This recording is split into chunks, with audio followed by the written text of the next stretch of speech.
김현정의 뉴스 쇼.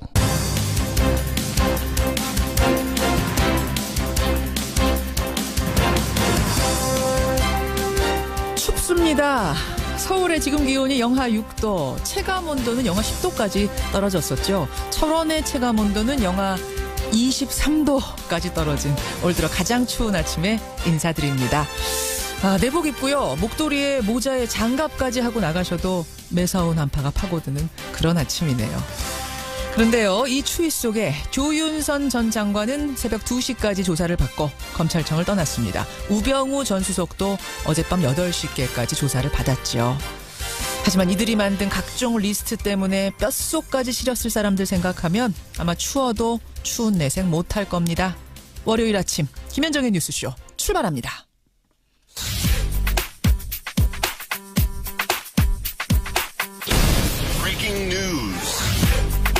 김현정의 뉴스쇼가 주목한 오늘의 포인트, 김정훈 기자 나와 있습니다. 어서 오세요, 김 기자. 네.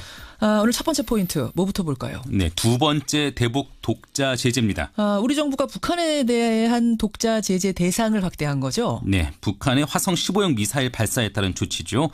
북한 금융기관과 선박회사 20곳 그리고 개인 12명이 독자 제재 대상에 올라서 우리 측과의 거래가 전면 금지됩니다. 예. 문재인 정부 들어선 두 번째인데 역시 상징적 조치로 보여지네요. 그러니까 일각에서는 문재인 대통령이 중국 방문을 앞두고 대화 그리고 제재라는 투트랙 메시지를 분명히 하려는 것 아니냐, 이런 해석도 내놓고 있습니다. 독자 제재는 나왔고 대화의 가능성도 엿보인다, 이런 건가요? 네, 북한 리용호 외무상 등을 만나고 온 제프리 펠트만 유엔 사무차장의 방북 이후를 주목할 필요가 있는데요. 예. 어제 유엔이 성명을 내놨는데 한반도 상황의 평화로운 해결을 위해서 노력을 다할 준비가 됐다, 이렇게 강조를 했고요. 북한도 서로 이해를 깊이 하는데 기여했다, 또 의사소통을 정례화하기로 했다, 이렇게 밝혔기 때문입니다. 그래요. 김정은 위원장이 백두산 갔다 왔다면서요. 네. 항상 백두산 갔다 오면은 뭔가 결심 같은 발표가 있다면서요. 지켜봐야 되겠네요. 예. 대화의 물꼬가 좀 터졌으면 좋겠다는 바람을 전하면서 다음 포인트 가죠. 네, 조윤선 우병우 검찰 조사입니다. 예, 문학의 블랙리스트 사건으로 구속됐다가 집행유예로 풀려났던 조윤선 전 수석, 전 장관 어제 다시 검찰에 소환이 된 겁니다. 이번에는 국정원 특수활동비 수수 혐의 때문인데요. 예. 17시간 조사 끝에 오늘 새벽 귀가를 했죠. 검찰이 새로운 혐의를 포착한 만큼 다시 구속되는 것 아니냐, 이런 관측이 나오고 있습니다. 그렇죠. 우병우 전 민정수석도요, 진보 성향 교육감 사찰 등의 혐의로 어제 5번째로 검찰의 조사를 받았네요. 예. 이번 조사로 적폐 수사가 대단원을 향하는 것 아니냐, 이런 전망도 나오고 있습니다. 마지막 포인트 하나만 더 보죠. 네, 김영란법 개정 재시도입니다. 오늘 다시 논의가 되는 겁니까? 네, 5만 원으로 묶인 선물비를 농축수산물 선물에 한해서 10만 원으로 올리고 상한액 10만 원인 경조사비는 5만 원으로 하향 조정하는 내용의 개정안이죠. 예. 지난번 한 표차 부결 때 참석하지 못했던 권익위원장이 오늘 참석해서 찬성표를 던질 것으로 보이는데 그렇게 되면 이번에는 개정될 듯하네요. 농축수산물은 10만 원까지, 경조사비는 5만 원까지 오늘 통과될 가능성 상당히 높은. 그렇습니다. 이것도 지켜봐야겠습니다. 김재훈 기자 수고하셨습니다. 네. 김대중 전 대통령의 비자금 의혹은 제보한 사람이 국민의당 박주원 최고위원이라는 보도가 나오자 당이 발칵 뒤집혔습니다. 공소시효가 지난 이야기지만 덮어둘 수 없는 일이라고 봅니다. 사건의 당사자인 박주원 최고위원은 관련 의혹을 부인했습니다. 예, 지난 주말 정치권을 발칵 뒤집은 인물, 바로 박주원 국민의당 최고위원이었습니다. 2008년 10월 국회 국정감사에서요, 한나라당 주성영 의원이 2006년 2월에 발행된 것으로 기재된 100억 원짜리 양도성 예금증서 사본을 공개했죠. 그러면서 이 CD가 김대중 전 대통령의 비자금인지를 확인해달라, 이렇게 요구를 합니다. 당시 주성영 의원은 전직 검찰 관계자로부터 받았다 라면서 이걸 검찰에 넘겼어요. 그때부터 김대중 전 대통령 비자금 수사가 시작이 되는데 결론은 DJ 거 아니다 였죠. 그런데 그로부터 9년이 지난 지금 주성영 의원에게 그때 제보를 한 사람이 바로 국민의당 박주원 최고위원이다. 검찰 수사관 출신의 박 최고위원이 넘겼다라는 경향신문 보도가 나온 겁니다. DJ 정신을 계승한 국민의당의 현직 최고위원이 DJ 모함 사건의 제보자라면은 이건 충격적일 수밖에 없죠. 예. 박주원 최고위원에게 직접 질문하는 게 좋을 것 같습니다. 첫 방송 인터뷰로 모셔보죠. 국민의당 박주원 최고위원입니다. 박 최고위원님 안녕하세요. 네, 안녕하세요. 뭐 안녕하시냐는 인사를 건네기가 좀 그렇긴 합니다만 우선 네. 주말 동안 너무 많은 이야기들이 쏟아져 나와서요. 예. 저희가 당사자한테 팩트 확인을 좀 해야겠습니다. 그러니까 2006년에 주성영 네. 당시 한나라당 의원 만나자고 요청을 하셨고 여러 자료를 네. 넘기셨는데 그중에 100억짜리 CD도 있었던 건 사실이죠? 2006년에요? 예. 그런 사실이 없습니다. 만나지도 않으셨어요? 주성영 전 의원은 이제 제가 퇴임 이후에도 가끔 만나긴 했지만은 예. 그런 일은 없습니다. 자료 자체가 만나신 적도 없고 자료를 건네신 적도 없단 말씀이세요? 아니요. 저 퇴임 후에, 퇴임 전에도 만났지만 만나기는 했는데. 퇴임 이후에 가끔 뵀지요. 예, 만나긴 했는데 자료를 건넨 적이 없다 이 말씀이세요? 네, 그렇습니다. 근데, 그러니까 뭐, 좀 자료를 건넨 적이 없다는 말씀을 하셨으니까 아예 뭐 거기는 CD가 DJ 것이냐 아니냐 이것은 논할 가치도 없다는 말씀이신 걸로 들립니다. 네. 예. 오늘 아침에 경향신문에 네. 두 번째 보도가 났습니다. 주성영 의원의 인터뷰가 났는데요. 혹시 읽어보셨어요, 오늘자? 저는 읽어본 적 없습니다. 오늘 못 보셨군요. 네네. 주 의원이 뭐라고 얘기를 하냐면, 네. 2006년 어느 날 박주원 최고위원한테 연락이 왔다. 그 전까지는 박주원이라는 사람이 누군지도 몰랐다. 그러더니 CD 사본 한 장하고 은행 발행 확인서를 들고 와서는 틀림없는 DJ 비자금이라고 몇 번이나 확언을 하시더라. 그래서 이걸 어디서 얻었느냐 했더니 중소기업은행 모 부장한테 얻었다. 그러면 검찰에 주지 왜 나한테 주느냐라고 물었더니 노무현 정부에서 이게 수사가 되겠느냐? 라고 말을 하더라는 겁니다. 이렇게까지 구체적으로 주성영 의원은 당시를 기술하시는데요. 네. 전혀 사실이 아닙니다. 언론 보도에 따르면은요, 주 의원이 공개한 100억 원짜리 양도성 예금 증서의 발행일은 2006년 2월입니다. 예. 저는 2005년 10월경 퇴직하였으므로 앞이 정황이 맞지 않습니다. 예, 뭐라고 말씀하셨죠? 2005년? 10월경에 퇴직하였습니다.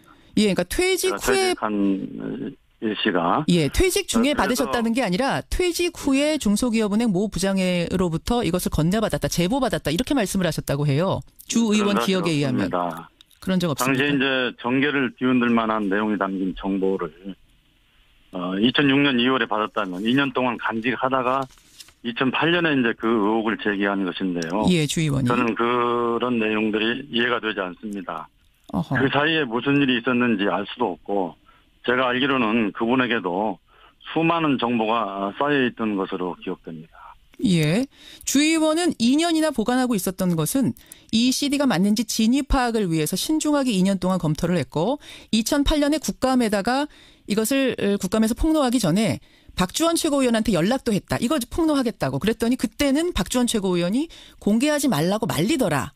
그래서 할 수밖에 없다라고 했더니 그러면 내가 제보자라는 얘기는 하지 말라고 했다. 라고까지 말씀하시는데요. 그런 사실이 없습니다. 검찰 수사관이 검사와 함께 이제 의문의 비자금을 포함한 각종 비리 첩보를 입수해서 예. 이를 파헤치는 것은 지극히 당연한 일이고 책무일 것입니다.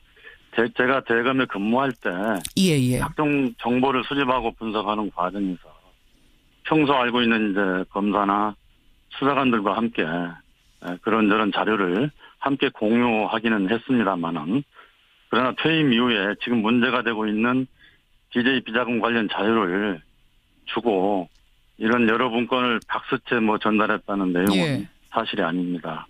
이거야말로 짝퉁 제보 조작 사건입니다. 그러니까 그러면 이 DJ CD건 뭐건 간의 자료를 주성영 의원한테 하나도 전달 안 하셨단 말씀이세요? 제가 검찰에 근무할 때는 서로 상호 이제 정보 공유를 하는 차원에서 그런 적은 있었지만은 제가 퇴임 이후에 이런 것들을 주고 한 적은 없습니다. 그러니까 2006년에 만나서 아무것도 준 적이 없다. 퇴임 후에는.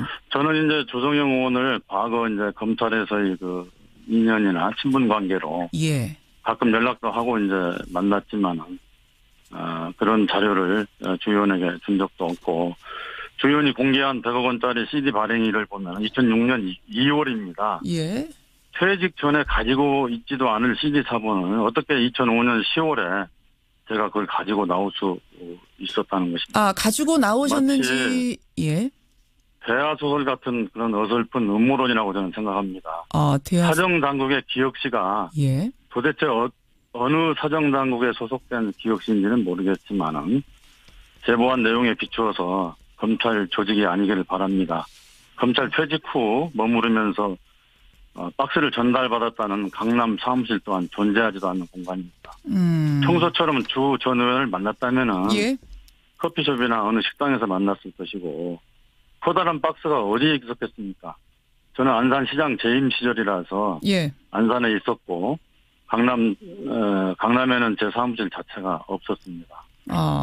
아니 그러면은 잠깐만요. 2006년 어느 날 갑자기 연락이 와서 그때 박주원이라는 사람을 처음 알았다는 게 주성영 의원 얘기인데 지금 박주원 최고위원은 그 전부터 계속 만나는 일이 있었단 말씀이세요? 말이 안 되는 소리죠. 제가 검찰에 근무할 때도 알고 지냈던 분이신데. 검찰에 이제 제가 두 분 근무한 걸 보니까요. 96년에 잠깐 한 곳에서 장소가 겹쳤을 뿐이지 그 다음에는 계속 계신 곳이 다르던데요? 서로 다르다 하더라도요. 예? 검찰에서 어디에 어느 검찰청에 근무를 하든 서로 알고 지내면은 자주 연락하고 만나는 거 아닙니까?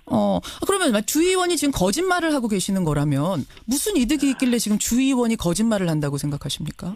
아니, 거짓말이라기보다도요. 예. 아마 그분도 무슨 사연이 있을 겁니다. 무슨 사연 말씀이세요? 이미 주 의원은 이것으로 명예훼손 벌금 300만 원까지 받은 상태라서 지금 이걸 갖고 굳이 거짓말을 하실 이유는 없어 보이는데. 그 상황도 제가 들은 바가 있는데요. 굳이 그걸 밝히기는 좀 그렇습니다. 아니 그 말씀을 근데 해 주셔야 청취자들이 납득을 하실 것 같습니다. 무슨 얘기를 들으셨어요? 엊그제 제가 주 의원님하고 통화도 한번 했습니다. 예. 했는데. 예. 터무니없는 사건이라고 본인 입으로도 저한테 얘기하셨고 그리고 황당한 얘기다. 미리 틀을 짜놓고 거기다가 주성영이하고 박주원이하고 끼워 넣어가지고 거기에 국민의당하고 호남하고 왜 거기 들어가느냐고 하면서 하신 말씀이 있습니다. 뭐라고요? 그래서 아니요. 주 의원님께서 저한테 해주신 말씀이 있었다고요. 예, 그러니까 어떤 건지 좀 말씀해 주실 수는 없습니까? 지금 이왕 이야기가 나온 김에. 그런 보도는 용납할 수가 없다. 만약에 보도한다. 그러면 내가 말이야 법적인 대응을 하겠다. 이렇게 저한테 얘기하시면서. 주 의원께서요? 예. 정치 떠난 사람을 붙잡고 지금 아주 옛날 일을 가지고 걸고 있는데 자기들 편리하게 자기들 입맛에 맞게 그렇게 지금 뭘 조작했다는 내용으로 얘기하셨고 마지막에는 당시에 자기 사건을 마무리하면서 검찰과 딜을 했다고 그렇게 얘기를 하시더군요. 검찰과 딜을 했다고요? 그게 무슨 딜을 하셨답니까? 모르겠습니다. 당시 사건 그 명예훼손 사건의 수사를 마무리하면서 어떻게 했는지 모르지만은 그렇게 딜했다고 하더라고요. 검찰과 딜을 물론 그 이야기는 지금 이 이야기에서 본질은 아닙니다만, 그러니까 주 의원께서 그럼 오늘 경향신문과 한 인터뷰는 그럼 거짓 인터뷰가 되는 겁니까? 지금 우리 박주원 의원하고 박주원 최고위원하고 한 얘기와 다른 이야기를 그럼 하신 겁니까? 오늘 아침자 경향 보도는 모르겠습니다. 저 경향신문 보도 내용 아직 미처 보지 못했기 때문에 제가 지금 설명해드린 그대로거든요. 좀 사실과 다릅니다. 근데 주성영 의원은 이 경향 보도 첫 번째 보도가 나간 후에 박주원 최고위원이 여러 번 전화를 해서 말을 좀 맞춰달라 나랑 이렇게 부탁을 했는데 그거를 거절하셨다는 거예요. 아니요. 무슨 말을 맞춰달라고 그래요. 제가 녹음 다 해놨습니다. 녹음하셨어요. 언론과 당에다가 한 해명하고 좀 똑같이 맞춰달라고 부탁을 하셨다고. 그런 적 없습니다. 다 녹음을 해놓으셨다 이 말씀이에요. 전혀 그런 적 없습니다. 제가 그러면은 녹음해놓은 내용을 그러면은 공개해야 되겠습니까? 녹음해놓은 제가 내용. 죄송한데 저는 이런 거를 녹음을 하거나 그걸 어떻게 하려고 했던 것은 아닌데 사건의 진실을 제가 정확하게 하기 위해서 녹음을 해두었습니다. 그 녹음에는 그러면 주성영 의원이 박주원 최고위원이 맞다라고 얘기한 부분이 다 있다는 거죠? 황당한 얘기라고 하면서요. 그렇게 얘기를 했습니다. 아까 박주원 최고위원 주장이 맞다라고 얘기한 게 있단 말입니까? 제가 얘기한 내용이 맞으니까 그렇게 대답한 거 아닙니까? 알겠습니다. 그 녹음 내용이 어떻게 되는지 저도 상당히 궁금해지는데 알겠습니다. 지금 박주원 최고위원께서는 계속해서 가짜뉴스다, 음모다 이렇게 주장을 하고 계시는 건데 음모라고 생각하시는 이유는 뭘까요? 음모라 한마디로 웃기는 것 아닙니까? 10여 년 전 사건을 예. 이제 와서 왜 사정당국의 관계자가 들춰낸 것인지도 그렇고 지금에 와서 국민의당과 아무런 관련도 없는 사건을 연계시키는 것 자체가 음모가 아니고 무엇이겠습니까? 아, 음모라면 이게 또한 예. 보도 당일날 우리 당 연석회의가 열렸습니다. 예. 당시 저는 지방 출장 중이었습니다. 그래서 참석을 하지 못했는데 호남 의원들이 중심이 되어 저에게 소명 절차 한 번 주지 않고 기다렸다는 듯이 일방적으로 비상징계를 내리기로 했다는 것입니다. 예. 그리고 현장에 있던 모 의원님이 어떤 자료를 가지고 설명을 하면서 예. 강력히 징계를 해야 한다고 주장했다고 합니다. 마치 그 순간을 기다렸다는 듯이 말입니다.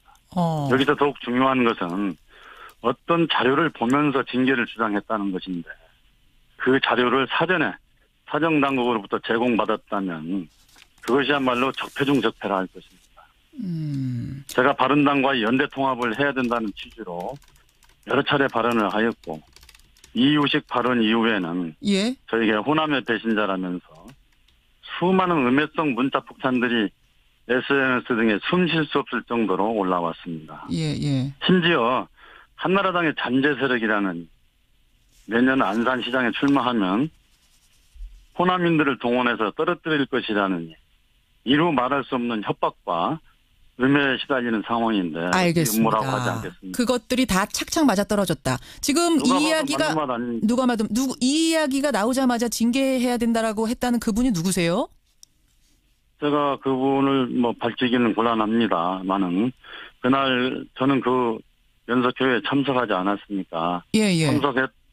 참석했던 당사자들이 아마 잘 알고 있으리라고 누굽니까? 생각합니다. 청취자들께도 좀 알려드릴 의무가 있을 것 같아서요. 말씀 안 하시면 이게 진짜냐 아니냐 또 이야기가 나올 수 있을 것 같아 그럽니다. 이모 의원님이라고 하는 얘기를 들었습니다. 이모 의원님이요? 이모 네네. 의원이 누구신가요? 이모 의원님? 이게 좀 수수께끼처럼 말씀하시는 것보다 그냥 말씀하시는 게 나을 우리 이용주 의원입니까? 예. 아, 이용주 그렇습니다. 의원, 예. 이용주 의원. 네. 그러니까 뭔가 그러면은 그 음모에는 이용주 의원과 호남계 의원들이 있다라고 보시는 거예요? 이게 음모라고 생각하신다면?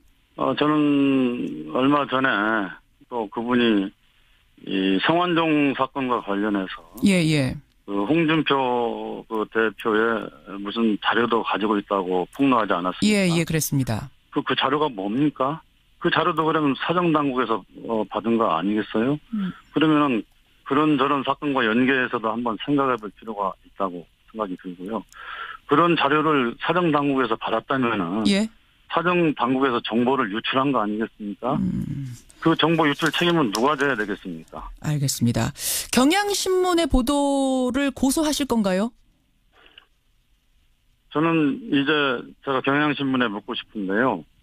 경향신문은 우선 사정당국의 제보자 기억실을 밝히시기 바랍니다. 아니, 제가 저는 지금 모든 법적 대응을 강구하겠습니다. 예, 아니 고소를 하게 되면 진위를 가리는 수사를 할 수밖에 없는데 그 괜찮다고 생각하고 지금 고소까지 결심하신 건가 궁금해서요.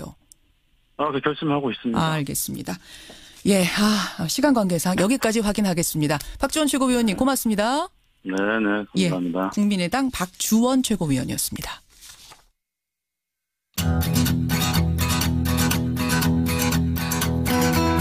김현정의 뉴스쇼는 청취자 여러분의 참여로 이루어집니다. 트위터, 페이스북, 레인보우 게시판, 그리고 단문 50원, 장문 100원의 유료 문자 샵 1212, 우물정 1212 통해 참여하실 수 있습니다. 김현정의 뉴스쇼, 여러분과 함께 만듭니다.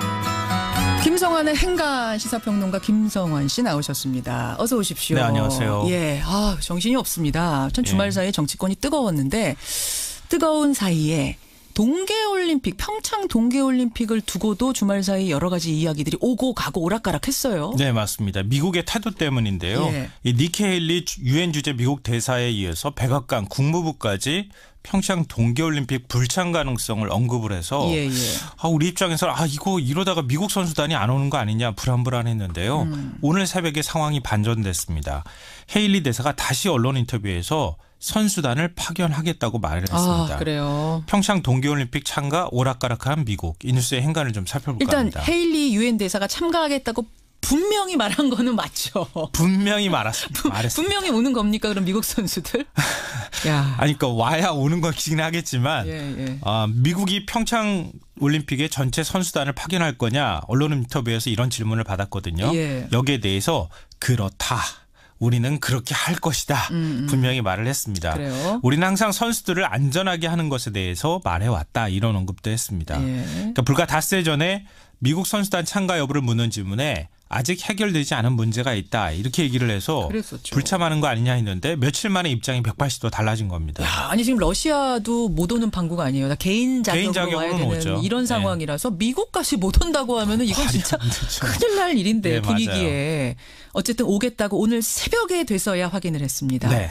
평창 동계올림픽 참가 오락가락한 상황. 이 상황에는 어떤 행간이 깔려 있습니까? 첫 번째 행간은 애초부터 국내 정치용 발언이었다입니다. 국내 정치용이요? 네. 불참 가능성 언급한 게요? 네, 헤일리 대사가 발언을 했다고 불참 가능성 언급했다고 하는 소식이 알려진 뒤에 국내 언론에서는 한미 동맹이 겉돌고 있는 것 아니냐 이런 우려가 나왔거든요. 맞아요. 근데 저는 그렇게 생각하지 않았습니다. 왜냐하면은요. 이 질문에 답하면 금방 답이 나옵니다. 미국이 올림픽 불참 가능성을 언급하거나 불참하면 가장 불안해하거나 가장 힘들어하는 곳은 어딜까요? 당연히 우리죠. 주최국. 그러니까요. 예. 미국이 그렇게 우리한테 힘들게 해서 얻을 수 있는 이익이 뭐가 있죠? 중국을 힘들게 하면 모를까? 북한을 힘들게 하면 모를까? 그렇게 해서 얻을 수 있는 이익이 없다는 거예요. 그러니까 북한 ICBM 발사 소식에 미국 국민들이 굉장히 불안해하고 이 비무장지대에서 평창이 불과 한 60km 정도밖에 안 떨어졌다고 하니까 그렇죠. 우리 미국 정부는 선수단 안전을 위해서 최선을 다하고 있습니다라는 거를 미국 국민들한테 얘기하고 싶었다는 거죠. 미국 선수단 안전을 위해 우리는 이렇게 끝까지 신중하게 고민하고 맞아요, 있습니다. 맞아요. 철저히 점검하겠습니다라는 시그널. 네, 맞아요. 근데 한국이 불안해하니까 서둘러 진화한 거예요. 그렇습니다. 그래요? 두 번째 행간은요? 두 번째 행간은 정치로 스포츠를 풀면 꼭 사단이 난다입니다. 이건 무슨 말씀이세요? 과거 역사를 보면 알잖아요. 과거 올림픽 때 이 냉전 시대 때 보면은 미국하고 소련이 서로 참가 안 하고 막 보이콧하고 그랬잖아요. 맞아요. 그렇게 해서 얻을 수 있는 이익이 뭐가 있습니까? 상대방을 위해서 힘을 보여준 것밖에 더 있었나요? 그렇죠. 후유증만 엄청나게 많이 남았어요. 지금 미국 트럼프 대통령이 예루살렘 수도 발언 때문에 그 얼마나 세계가 시끄러워요. 과거 역사에서요. 알렉산드로스도 나폴레옹도 예루살렘 갖고 싶다고 했지만 못 가졌어요. 그걸 트럼프가 갖겠다고 하니까 전 세계가 발칵 뒤집어졌잖아요. 그러니까 이런 식으로 미국이 이런 태도를 버리지 않는 한 계속 이렇게 시끄러워질 수밖에 없다는 거예요. 그러니까 정치로 스포츠와 종교를 풀면 과거 역사에서도 또 그리고 현재에서도 안 풀리는 문제가 너무 많습니다. 그러네요. 마지막 행간은요? 마지막 세 번째 행간은 너무 예측 불안에 시달릴 필요는 없다입니다. 예측 불안에 시달릴 필요는 없다. 닥치지도 않은 일을 미리 불안해하면서 우리 스스로 위축되는 현상, 이걸 예측 불안이라고 하는데요. 직장 생활하면서도 우리 실패하면 어떡하지 이렇게 하면 일 못하잖아요. 그렇죠. 그거랑 똑같습니다. 평창 동계올림픽 우리가 확신을 갖는 게 중요합니다. 여기까지 오늘의 행간 김성환 씨 수고하셨습니다. 네, 고맙습니다. 영 기자 수고하셨습니다. 네. 김대중 전 대통령의 비자금 의혹은 제보한 사람이 국민의당 박주원 최고위원이라는 보도가 나오자 당이 발칵 뒤집혔습니다. 공소시효가 지난 이야기지만 덮어둘 수 없는 일이라고 봅니다. 사건의 당사자인 박주원 최고위원은 관련 의혹을 부인했습니다. 지난 주말 정치권을 발칵 뒤집은 인물 바로 박주원 국민의당 최고위원이었습니다. 2008년 10월 국회 국정감사에서요. 한나라당 주성영 의원이 2006년 2월에 발행된 것으로 기재된 100억 원짜리 양도성 예금증서 사본을 공개했죠. 그러면서 이 CD가 김대중 전 대통령의 비자금인지를 확인해달라 이렇게 요구를 합니다. 당시 주성영 의원은 전직 검찰 관계자로부터 받았다. 라면서 이걸 검찰에 넘겼어요. 그때부터 김대중 전 대통령 비자금 수사가 시작이 되는데 결론은 DJ 거 아니다 였죠. 그런데 그로부터 9년이 지난 지금 주성영 의원에게 그때 제보를 한 사람이 바로 국민의당 박주원 최고위원이다. 검찰 수사관 출신의 박 최고위원이 넘겼다라는 경향신문 보도가 나온 겁니다. DJ 정신을 계승한 국민의당의 현직 최고위원이 DJ 모함 사건의 제보자라면은 이건 충격적일 수밖에 없죠. 예. 박주원 최고위원에게 직접 질문하는 게 좋을 것 같습니다. 첫 방송 인터뷰로 모셔보죠. 국민의당 박주원 최고위원입니다. 박 최고위원님 안녕하세요. 네, 안녕하세요. 뭐 안녕하시냐는 인사를 건네기가 좀 그렇긴 합니다만 우선 주말 동안 너무 많은 이야기들이 쏟아져 나와서요. 예. 저희가 당사 김현정의 뉴스 쇼.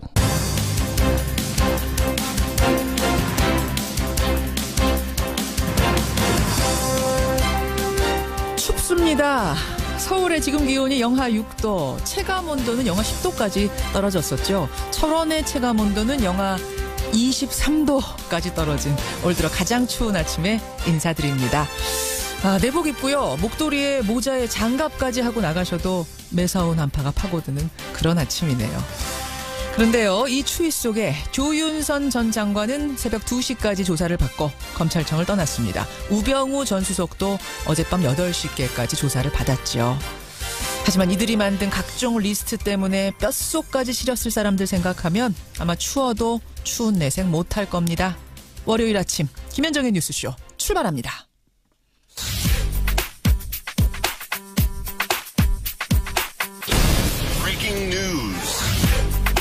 김현정의 뉴스쇼가 주목한 오늘의 포인트 김정훈 기자 나와 있습니다. 어서 오세요, 김 기자. 네. 오늘 첫 번째 포인트 뭐부터 볼까요? 네, 두 번째 대북 독자 제재입니다. 우리 정부가 북한에 대한 독자 제재 대상을 확대한 거죠? 네, 북한의 화성 15형 미사일 발사에 따른 조치죠. 북한 금융기관과 선박회사 20곳 그리고 개인 12명이 독자 제재 대상에 올라서 우리 측과의 거래가 전면 금지됩니다. 예. 문재인 정부 들어서는 두 번째인데 역시 상징적 조치로 보여지네요. 그러니까 일각에서는 문재인 대통령이 중국 방문을 앞두고 대화 그리고 제재라는 투트랙 메시지를 분명히 하려는 것 아니냐 이런 해석도 내놓고 있습니다. 독자 제재는 나왔고 대화에 사자한테 팩트 확인을 좀 해야겠습니다. 그러니까 2006년에 주성영 당시 한나라당 의원 만나자고 요청을 하셨고 여러 자료를 넘기셨는데 그중에 100억짜리 CD도 있었던 건 사실이죠?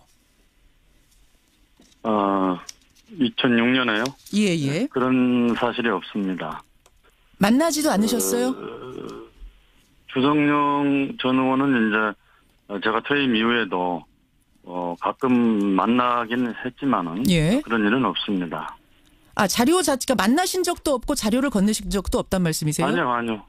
저 퇴임 후에, 퇴임 전에도 만났지만. 만나기는 했는데. 퇴임 이후에 가끔 뵀지요. 예, 만나긴 했는데 자료를 건넨 적이 없다 이 말씀이세요? 네, 그렇습니다. 근데, 그러니까 좀 자료를 건넨 적이 없다는 말씀을 하셨으니까 아예 거기는 CD가 DJ 것이냐 아니냐 이것은 논할 가치도 없다는 말씀이신 걸로 들립니다. 네. 예. 오늘 아침에 경향신문에 두 번째 보도가 났습니다. 주성영 의원의 인터뷰가 났는데요. 혹시 읽어보셨어요, 오늘자? 저는 읽어본 적 없습니다. 오늘 못 보셨군요. 네네. 주 의원이 뭐라고 얘기를 하냐면 2006년 어느 날 박주원 최고위원한테 연락이 왔다. 그전까지는 박주원 박주원이라는 사람이 누군지도 몰랐다. 그러더니 CD 사본 한 장하고 은행 발행 확인서를 들고 와서는 틀림없는 DJ 비자금이라고 몇 번이나 확언을 하시더라. 그래서 이걸 어디서 얻었느냐 했더니 중소기업은행 모 부장한테 얻었다. 그러면 검찰에 주지 왜 나한테 주느냐라고 물었더니 노무현 정부에서 이게 수사가 되겠느냐라고 말을 하더라는 겁니다. 이렇게까지 구체적으로 주성영 의원은 당시를 기술하시는데요. 네. 전혀 사실이 아닙니다. 언론 보도에 따르면은요. 주 의원이 공개한 100억 원짜리 양도성 예금 증세 발행일은 2006년 2월입니다. 예. 저는 2005년 10월경 퇴직하였습니다. 앞이 정황이 맞지 않습니다. 예, 뭐라고 말씀하셨죠? 2005년? 10월경에 퇴직하였습니다. 예, 그러니까 퇴직 후에 퇴직한 일시가 퇴직 중에 받으셨다는 게 아니라 퇴직 후에 중소기업은행 모 부장으로부터 이것을 건네받았다, 제보받았다 이렇게 말씀을 하셨다고 해요. 주 의원 기억에 의하면. 그런 적 없습니다. 당시에 이제 정계를 뒤흔들 만한 내용이 담긴 정보를 2006년 2월에 받았다면 2년 동안 간직하다가 2008년에 이제 그 의혹을 제기한 것인데요. 예, 주의원이. 저는 그런 내용들이 이해가 되지 않습니다. 어허. 그 사이에 무슨 일이 있었는지 알 수도 없고 제가 알기로는 그분에게도 수많은 정보가 쌓여있던 것으로 기억됩니다. 예. 주의원은 2년이나 보관하고 있었던 것은 이 CD가 맞는지 진위 파악을 위해서 신중하게 2년 동안 검토를 했고 2008년에 국감에다가 이것을 국감에서 폭로하기 전에 박주원 최고위원한테 연락도 했다. 이거 폭로하겠다고. 그랬더니 그때는 박주원 최고위원이 공개하지 말라고 말리더라. 그래서 할 수밖에 없다라고 했더니 그러면 내가 제보자라는 얘기는 하지 말라고 했다. 라고까지 말씀하시는데요. 그런 사실이 없습니다. 검찰 수사관이 검사와 함께 이제 그 의문의 비자금을 포함한 각종 비리 첩보를 입수해서 예. 이를 파헤치는 것은 지극히 당연한 일이고 책무일 것입니다. 제가 대검에 근무할 때 예. 각종 정보를 수집하고 분석하는 과정에서 평소 알고 있는 이제 검사나 수사관들 가능성도 엿보인다 이런 건가요? 네, 북한 리용호 외무상 등을 만나고 온 제프리 펠트만 유엔 사무차장의 방북 이후를 주목할 필요가 있는데요. 예. 어제 유엔이 성명을 내놨는데 한반도 상황의 평화로운 해결을 위해서 노력을 다할 준비가 됐다 이렇게 강조를 했고요. 북한도 서로 이해를 깊이 하는데 기여했다. 또 의사소통을 정례화하기로 했다. 이렇게 밝혔기 때문입니다. 그래요. 김정은 위원장이 백두산 갔다 왔다면서요. 네. 항상 백두산 갔다 오면은 뭔가 결심 같은 발표가 있다면서요. 지켜봐야 되겠네요. 예. 대화의 물꼬가 좀 터졌으면 좋겠다는 바람을 전하면서 다음 포인트 가죠. 네, 조윤선 우병우 검찰 조사입니다. 예, 문학의 블랙리스트 사건으로 구속됐다가 집행유예로 풀려났던 조윤선 전 수석, 전 장관 어제 다시 검찰에 소환이 된 겁니다. 이번에는 국정원 특수활동비 수수 혐의 때문인데요. 예. 17시간 조사 끝에 오늘 새벽 귀가를 했죠. 검찰이 새로운 혐의를 포착한 만큼 다시 구속되는 것 아니냐 이런 관측이 나오고 있습니다. 그렇죠. 우병우 전 민정수석도요. 진보 성향 교육감 사찰 등의 혐의로 어제 5번째로 검찰의 조사를 받았네요. 예. 이번 조사로 적폐 수사가 대단원을 향하는 것 아니냐 이런 전망도 나오고 있습니다. 마지막 포인트 하나만 더 보죠. 네, 김영란법 개정 재시도입니다. 오늘 다시 논의가 되는 겁니까? 네. 5만 원으로 묶인 선물비를 농축수산물 선물에 한해서 10만 원으로 올리고 상한액 10만 원인 경조사비는 5만 원으로 하향 조정하는 내용의 개정안이죠. 예. 지난번 한 표차 부결 때 참석하지 못했던 권익위원장이 오늘 참석해서 찬성표를 던질 것으로 보이는데 그렇게 되면 이번에는 개정될 듯하네요. 농축수산물은 10만 원까지, 경조사비는 5만 원까지 오늘 통과될 가능성 상당히 높은. 그렇습니다. 이것도 지켜봐야겠습니다.